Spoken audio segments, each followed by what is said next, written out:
Geloofsgroei. Twee goed wat die hele tyd gebeur. Soos in 'n spiraal. Partykeer is jy by die een, partykeer is jy by die ander een. En so gaan dit vorentoe. Partykeer gaan dit bietjie agtertoe. Ander keer weer vorentoe. So geloofsgroei is twee goed wat die spiraal omdraai. Die een is godskennis. En dis 'n baie interessante onderwerp. Jy kan jouself so 'n bietjie in die week net toets. As jy jou oë toemaak om te bid, wie's die God met wie jy praat? As jy sê Jesus, wie's dit? Hoe lyk hy? Nou nie fisies nie, soos sy Facebook profiel nie. Nee. Wie's die God? Wat is sy eienskappe? Wie's hy? En dan die anderste deel van die spiraal is selfkennis. Selfkennis. En Calvin het al daai tyd gesê en ander ouens voor hom, as ek nie myself ken nie, kan ek nie God ken nie. Kan ek nie nader aan God kom nie, want daar's goed in myself wat ek moet erken, bely, verander, hoe jy dit ook al wil sê, sodat ek nader aan God kan kom. So ek moet weet van die goed wat in my hart is. En ek dink die bergpredikasie is 'n halfe opsomming en 'n bymekaar kom van nie wette wat ons moet navolg nie, maar uitnodigings om te sê, maar kom kyk na jouself deur Jesus se oë. Kom kyk na jouself, wees eerlik met jouself oor hoe Jesus dink 'n mens moet leef en optree. So dis hoekom hierdie reeks in sy naam ook is uitgenooi is. Jesus wat ons nooi om na die wêreld, na ander mense, na onsself, na hom deur sy oë te kyk. En hoe hy dink ons behoort te leef. Want wat wil Jesus vir ons sê? Hy sê ek is vir julle lief. Wat beteken dit? Om te sê ek is lief beteken ek wil die goeie vir jou doen. En ek wil die goeie vir jou hê. Dis om lief te wees. So Jesus wil die goeie, die beste vir jou hê. En daarom het hy 'n paar voorstelle van hoe ons moet optree en leef. En dit gaan nie net oor die buitekantse optree en leef nie, dit gaan oor wat onder dit lê. Hoekom ek so optree en leef? Want in Jesus se oë is dit die verskil. Party ons doen dit klomp goed reg en mooi en netjies en hy kan al die boksies tik, maar hy doen dit net om aanvaar te word, of omdat hy bang is hy word verwerp, of hy doen dit net want dis wat die mense sê hy moet doen, of die kerk sê hy moet doen, of. En Jesus sê, dis nie genoeg nie. Ons het daaroor gepraat, net die fariseërs, wat al hierdie wette buite sit, want hulle wil cool lyk en goed lyk vir die mense. En dis glad nie waaroor dit gaan nie. Dit gaan oor om van binne af verander te word, en met ander oë te kyk, met ander hande te leef, anders te loop, anders alles te doen. Ja, en dis die mooi van om die uitnodiging te aanvaar en te verstaan dat dit 'n reis is elke een van julle is uniek, spesiaal, onvervangbaar, uniek. Ons sê dit ons nou baie, almal van ons is vervangbaar. Jy het nou vir 40 jaar by 'n plek gewerk en jy dink alles in hierdie plek draai rondom my en as jy bedank en jy gaan huis toe en jy tree af, binne 'n maand het iemand anders aangestel en die weer gaan aan. Wie is die ou wat nou weer gewerk het? Ons is almal vervangbaar, sê hy. God sê nee. Jy is so uniek, spesiaal dat jy onvervangbaar is. Dis wie hy dink jy is. Dis wie hy jou gemaak het om te wees. So ons reeks het begin om sout en lig te wees. Jesus wat ons nooi en sê kom en wees sout en lig. Met ander woorde, lewe op so 'n manier al hierdie goed wat ek wil hê jy moet van binne af kom. Laat dit mense beïnvloed. Leef op so 'n manier dat mense sien maar hier's 'n ou wat anders optree. Ek wil weet hoekom tree hy anders op. Radikaal anders, om sout te wees, om lig te wees, om vir mense die pad te wys. Toe het ons gepraat oor die wet en die letter van die wet. En Jesus wat jou nooi en sê, maar moenie die wet volg omdat die wet is, soos die fariseërs en die sadduseërs nie. Want die wet gaan oor liefde. En in sy diepste wese gaan dit in die wet oor respek. Omdat ek respek het vir ander, kan ek in die wet inpak. As ek nie respek het vir myself en vir ander mense en vir God het nie, dan maak die wet net doodeenvoudig glad nie sin nie. So ten diepste gaan die 10 gebooie oor respek. Wat 'n vorm van liefde is. En dit ons begin praat oor verhoudings. En Jesus wat ons nooi en sê, let 'n slag op oor hoe kyk jy na ander mense. En hoe vinnig is jy om ander mense te oordeel en te veroordeel en of af te skryf of voor lief te wees, watter kant toe ook al. En dan sê jy, maar daar's 'n enorme stuk balk in jou eie oog. Sien dit raak voor jy die splinter in die ander ou se oog probeer sien. Nou die skerry ding het ons ook vir mekaar gesê, daai tyd is hierdie balk sit gewoonlik net hier waar ek hom nie kan sien nie. Ek kan nie my hand sien nie, maar julle kan hom sien. Nee? Ek moet wag, hier is die balk. Om my koppie draai, om raak sien en erken. En die verhoudings het ook gegaan oor die vyand. Om hierdie balk wat ek in my eie oog het en wat ek nie kan raak sien nie, rondom die mense wat ek nie van hou nie, ook te hanteer. En toe het ons weer 'n keer gepraat oor verhoudings en hierdie keer oor 'n oog vir 'n oog en 'n tand vir 'n tand. En Jesus wat nooi en sê, maar draai die ander wang. Moenie so gesteld wees op jou regte en jou gemak en wie jy dink jy moet wees en nie. Laat dit gaan. Gee dit op, sê hy. Want om Jesus te ken en sout en lig te wees, is belangriker as jou regte. Behoort aan hom nou. En wanneer ek dit begin doen, kan ek vrykom om hom nog meer en meer te kan dien. En laasweek het Tiaan toe gepraat oor die kuiswees. Hoe ons na mense kyk en hulle objekte maak. Dinge vir my eie gebruik. En my respek verdwyn. Met ander woorde, die liefde verdwyn. En Jesus sê, nee, kom kyk 'n slag met my oë na ander mense. Wat so uniek, so onvervangbaar spesiaal gemaak is. Jy kan nie 'n ander mense objek maak vir jou eie begeertes nie. Dis interessant, nie? Die respek vir ander mense, die manier hoe ek optree teenoor ander mense, die verhoudinge wat ek met ander mense het. Dis waaroor dit gaan. Dis waar die geloofslewe uitspeel. Dis in my verhouding met ander mense. Nou vanmôre gaan ons nog 'n trikkie verder weer. Matteus 5 vers 33. Kom ons lees saam. Verder, het julle gehoor dat daar van die ou tyd af aan die mense gesê is, jy mag nie 'n eed verbreek nie. En 'n eed in die naam van die Here moet jy nakom. Maar ek sê vir julle, moet glad nie 'n eed aflê nie. Nie by die hemel nie, want dis die troon van God.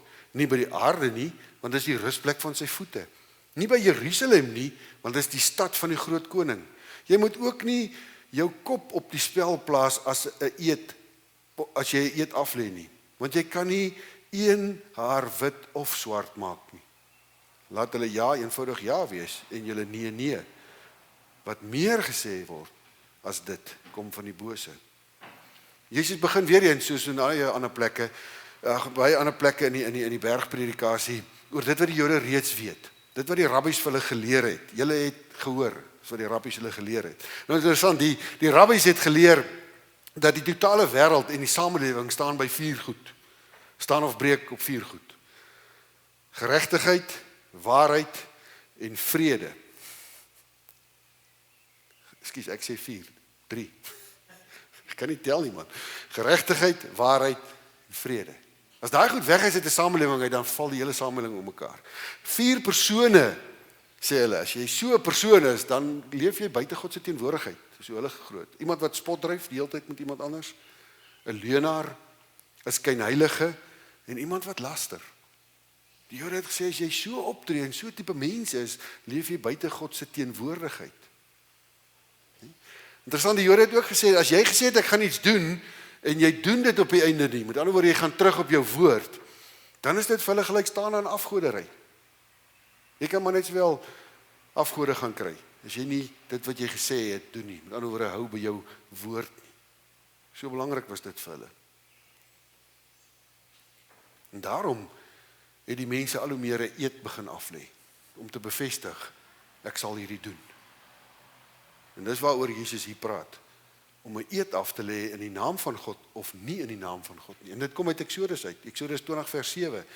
Jy mag nie die naam van die Here jou God misbruik nie, want die Here jou God sal die een wat sy naam misbruik nie ongestraf laat bly nie. In die eerste plek gaan dit nie oor om die Here se naam hier en daar en oral te gebruik nie. Dit gaan daaroor om die Here se naam te gebruik as ek iets wil beloof, 'n eed wil aflê vir iemand. Dan trek ek God se naam by. En dan gee dit nou gewig aan die belofte wat ek maak, of die eed wat ek aankom, of ek dit gaan nakom of nie nakom nie. En in Exodus sê Moses, nee, jy kan nie die Here se naam intrek hier nie. En dis presies dieselfde eintlik wat Jesus kom sê, want in Jesus se tyd het hulle die onderskeid gemaak. Wanneer ek 'n eed aflê en ek bring God se naam in, dan bring ek God in die kontrak in of in die belofte in, en dan moet ek dit nakom. Maar wanneer ek nie sy naam noem nie, met ander woorde eed aflê by die hemel of by die aarde of by Jerusalem of op my eie kop, dan is God nie betrokke nie. Nee? En dan kan ek maak wat ek wil. So ek hoef nie die eed na te kom nie. So wanneer ek 'n eed aflê by Jerusalem, ag nee, dit is nie die skrif, die papier werd dat dit op staan nie. Maar wanneer ek 'n eed aflê in die naam van Jahwe, of God, dan is dit bindend. So hulle het hierdie onderskeid gemaak. Dat is die aanvaarbare praktyk van die dag, en dan kom Jesus sê, soos hy gewoonlik gedoen het, en hy keer hierdie hele ding op sy kop. Jesus sê, jy kan nie deur God se naam te noem of nie te noem nie, om betrokke maak of nie betrokke maak nie. Hy is in elk geval betrokke. Hy is in elk geval betrokke, want God is oral. So maak nie saak waarby ek 'n eed wil aflê nie, maak nie saak hoe ek die eed aflê nie. God is deel daarvan. Daarom sê hy, jy kan dit nie in die hemel doen nie, want hy woon in die hemel, hy's daar. Jy kan dit nie op aarde doen nie, dis die rusplek vir sy voete. Jerusalem is sy stad, jy kan dit ook nie daar doen nie. Jou kop behoort nie aan jou nie, want jy kan nie eers een haar keer of hy uitval en of hy grys word en of hy jy kan nie. Dit behoort ook aan God. Alles behoort aan hom, hy's oral teenwoordig die hele tyd. So, ek het nou die dag 'n skoolpel van my, toe sien ek daar op Facebook, hy sê, hy het nou sy besigheid aan die Here oorgegee, en die Here doen sy besigheid. Ek sê, ek is baie bly, Here het agterkom, en dit behoort eintlik al lank al aan die Here. Maar ek is net bly, Here het nou gesnap. Dit is klaar God se besigheid. Ek kan nie, omdat ek nou sê, die Here is nou betrokke in my besigheid, skielik weet, hy is betrokke nie. Al sê ek dit nie, hy is betrokke, want hy is oral. Ek moet dit net erken. Dit gaan 'n triekie verder, nie? Want ons doen dit ook. Ons lewens is in kompartemente opgedeel. En in elke kompartement kan ek kies hoe ek wil optree en hoe ek nie wil optree nie. Ek praat verskillend op verskillende plekke. Ons dominees kom dit baie gou agter. Mense sal lekker vloek en lekker vuil grappe vertel en als tot hulle hoor jy is 'n dominee. Jene, daai is die mooiste gesigte wat ek al in my lewe gesien het, hoor. Hulle trap so in die lug terug. En dan ergens op 'n stadium sal hulle by jou kom staan en sê, "Jy's dominee." En dan skielik het jy nou 'n titel ook gekry. Ek het hom nou nie so lelik gepraat nie, het ek. Kompartemente. As ons kerk toe is, Sondagoggend, op pad hiernatoe, beklei ons soos kat en hond in die kar, en die een wil nog daai, maar daai was laat, en die een was dit, en as ons hier in hierdie heilige kusyne inloop, soos anders. Nou, ek spot nou daaroor, nee, maar dis iets wat ons in die oë moet kyk. God is oral. Hy's oral. Selfs daar waar ek sit en rugby kyk, en waar die ref nie blaas soos hy moet nie. Nee? Hy hoor al die woorde wat ek praat, want hy's daar. En omdat dit so is, kom Jesus met die voorstel en sê, hou op om 'n eed af te lê. Laat jou ja maar net ja wees. Hou op om te sê ek beloof of ek sweer. Dis nie nodig nie. Want as jou karakter, jou menswees, jou being gewortel, gegrondves, gevorm word deur Jesus, is dit nie nodig om enigiets te beloof nie. Want omdat my karakter, my menswees so is, weet ander mense net. As die ou gesê het, ja, dan gaan hy dit doen. As hy dit nie kan doen nie, gaan hy voor die tyd laat weet en sê, hoor, ekskuus, 'n krisis het gebeur, sonder om te jok. Want dit kom van binne af. Dit kom vanuit wie jy is. En dit is verskriklik interessant as 'n mens persoonlikhede hier bygooi. Vir 'n sekere tipe persoonlikheid is om die waarheid te praat ontsettend belangrik. Vir ander ene speel vrees 'n rol. En besef maar, as ek nou die waarheid praat, kan ek dalk die een offend of seermaak en die verhouding kry skade. So die versoeking om 'n wit leentjie te vertel is groter vir so iemand, want vrees dryf. 'n Ander een wil altyd goed lyk. Dis 'n persoonlikheidstipe, hoor. Wil altyd goed lyk. So die versoeking om 'n leentjie te vertel, omdat ek nie goed lyk nou nie, is groot. Want dit is vir my belangrik wat ander mense van my dink en hoe hulle oor my dink. En so is daar verskillende persoonlikheidstipe wat hierdie van jou ja is ja en jou nee is nee nie so eenvoudig maak, soos wat dit vir 'n persoonlikheid is wat net sê, maar dis eenvoudig. What you see is what you get, ek jok nie, punt. My ja is ja, my nee is nee. En dit moet ou raak sien. En daarom is selfkennis so ongelooflik belangrik. Want as jy jouself vang, maar ek doen partykeer hierdie eet ding, of ek wil beloof, of ek wil, hoekom doen jy dit?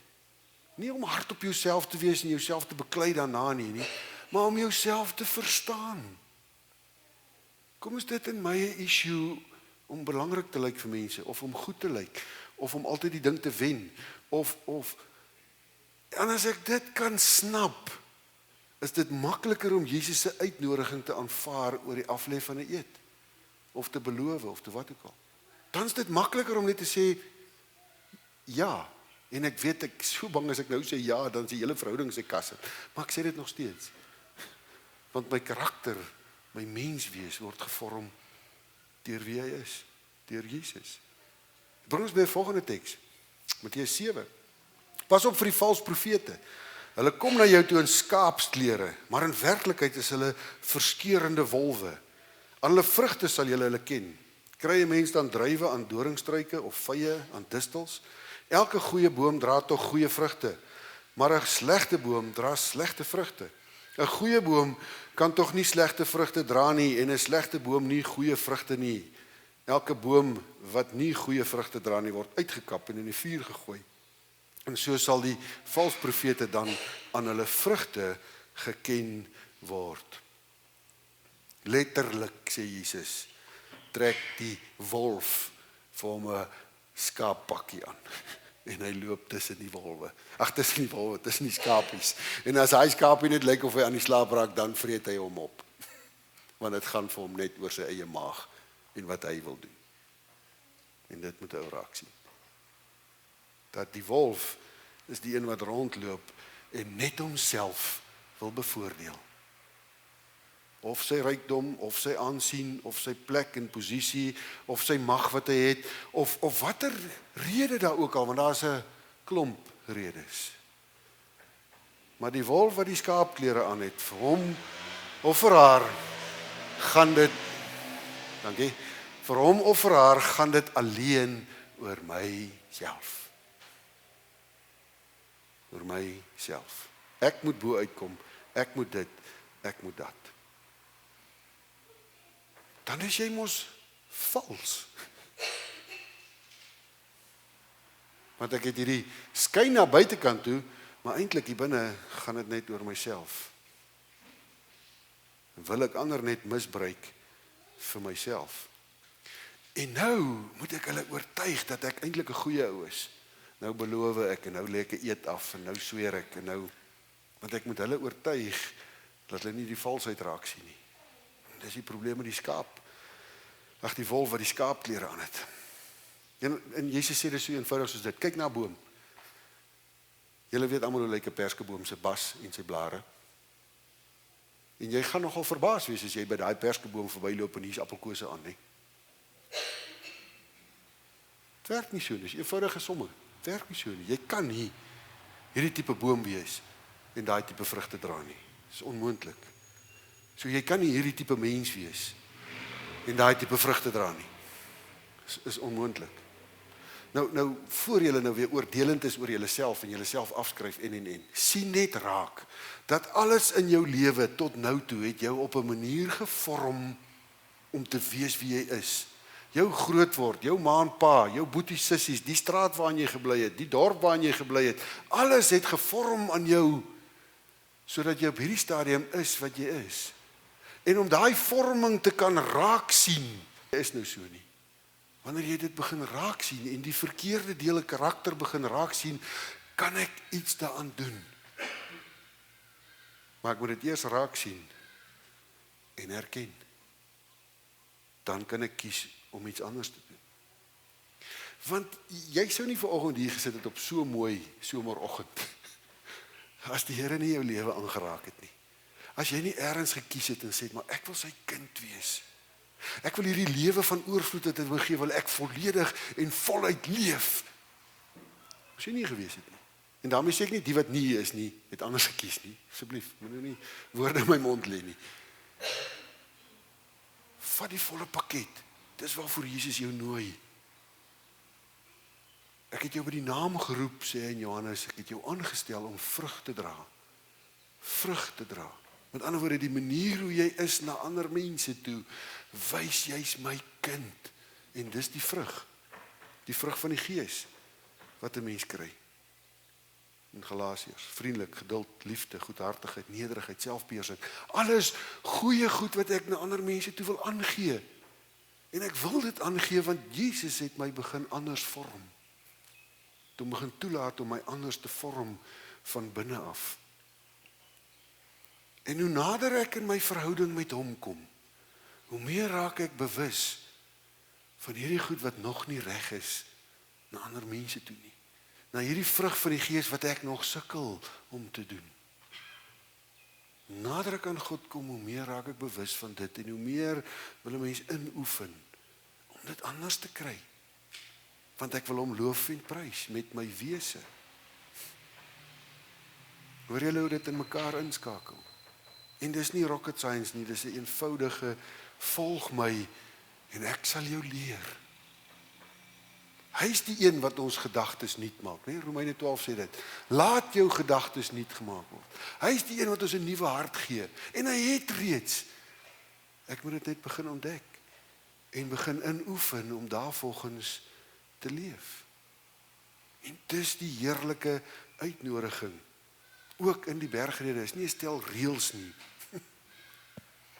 Jesus nooi en sê let op, partykeer is jy die wolf met die skaappakkie aan.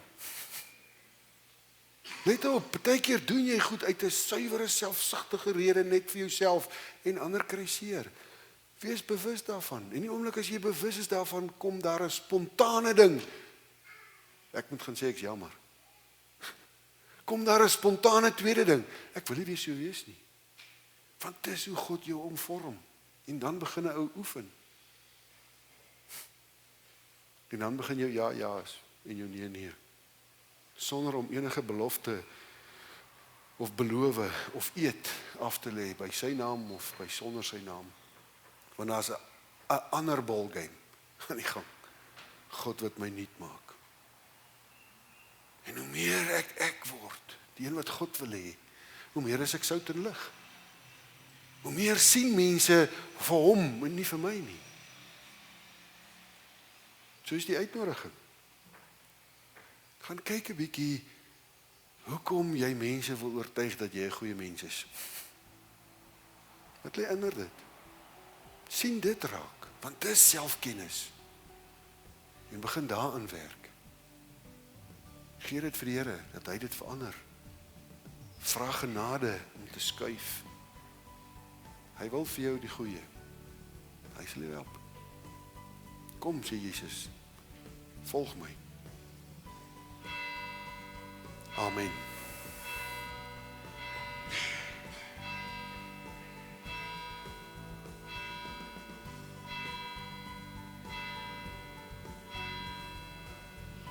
Here Jesus, dankie dat U ons nooi. Dankie Here dat dit nie net 'n klomp wette is wat U wil hê ons moet doen nie, maar dat U 'n naby intieme verhouding met U begeer. En dankie dat dit die uitnodiging is, Here, want U wil ons karakter verander.